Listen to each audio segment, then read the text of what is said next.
প্রিয় বন্ধুরা, আমি চলে আসলাম কিশোরগঞ্জ জেলার ভৈরব উপজেলায়। দেখতেই পাচ্ছেন কত সুন্দর একটা ব্রিজ। আসলে এখনো কিন্তু আমি ভৈরব উপজেলায় পৌঁছতে পারি নাই, কারণ ব্রিজ শেষ হলে কিন্তু ভৈরব উপজেলায় পৌঁছবো। আর এই যে ব্রিজটা দেখতে পাচ্ছেন, এই ব্রিজটা কিন্তু দুইটা উপজেলার সংযোগ স্থল। হ্যাঁ, একটা হচ্ছে রায়পুর উপজেলা আর একটা হচ্ছে ভৈরব উপজেলা। দেখতেই পাচ্ছেন ব্রিজের অপর প্রান্তে একটা মুকুট দেখা যাচ্ছিল, সম্ভবত এটি একটা মাজার ছিল। যাই হোক, এটা কিন্তু ভেঙে চড়ে একদম একাকার করা হয়েছে আমার মনে হচ্ছে আর কি। যেহেতু এটা বিশাল বড় একটা নদী আর এখানে একটা মাজার, আসলে এটা কখনোই ভাবা যায় না যে মাঝখানে কিভাবে মাজার থাকে। তো যাই হোক বন্ধুরা, দেখতেই পাচ্ছেন এই ব্রিজটা একদমই পুরাতন হয়ে গিয়েছে। অবশ্যই কর্তৃপক্ষের দৃষ্টি আকর্ষণ করব যেন রং টং দিয়ে একদম পাকা পোক্ত করে যেন এই ব্রিজটাকে আবার সবার সামনে উপস্থাপন করা হয়। তাহলে এই ব্রিজটাকে দেখতে আরো বেশি সুন্দর লাগবে এবং বিদেশিরাও এসে প্রশংসা করে যাবে।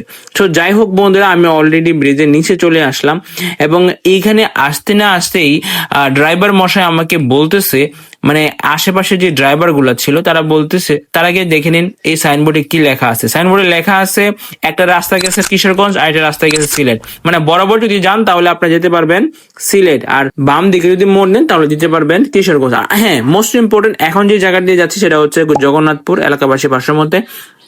তো এইখানে নাকি অনেক অপ্রীতিকর ঘটনা ঘটে। তো অবশ্যই স্থানীয় এলাকাবাসী এবং প্রশাসনের দৃষ্টি আকর্ষণ করব যেন এই এলাকাটা যেন অবশ্যই নিরাপত্তা চাদরে ঢাকা হয়, কারণ এইখানে নাকি ছিনতাই এবং ডাকাতের কবলেও অনেকেই পড়েছিলেন।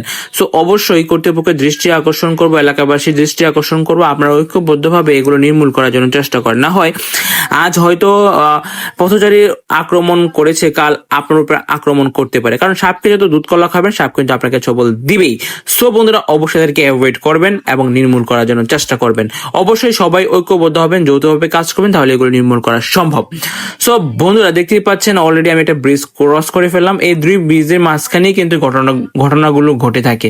সো বন্ধুরা, আমি একবারেই মনে হয় জগন্নাথপুর ক্রস করে কমলপুর চলে যাচ্ছি, এরকম কিছু একটা। যাই হোক, লক্ষণীয় বিষয় সেটা হচ্ছে একদমই উঁচু জায়গা ছিল ব্রিজ থেকে নামার পর্যন্ত। স্লোলি নিচে নামতেছি এবং মনে হচ্ছে ভৈরবের যে জায়গাটা একদমই নিচু ভূমি আর আমাদের রায়পুর উপজেলা একদম উঁচু ভূমি, এরকম কিছু একটা মনে হচ্ছে। দেখতেই পাচ্ছেন একদম নিচে নেমে গেলাম।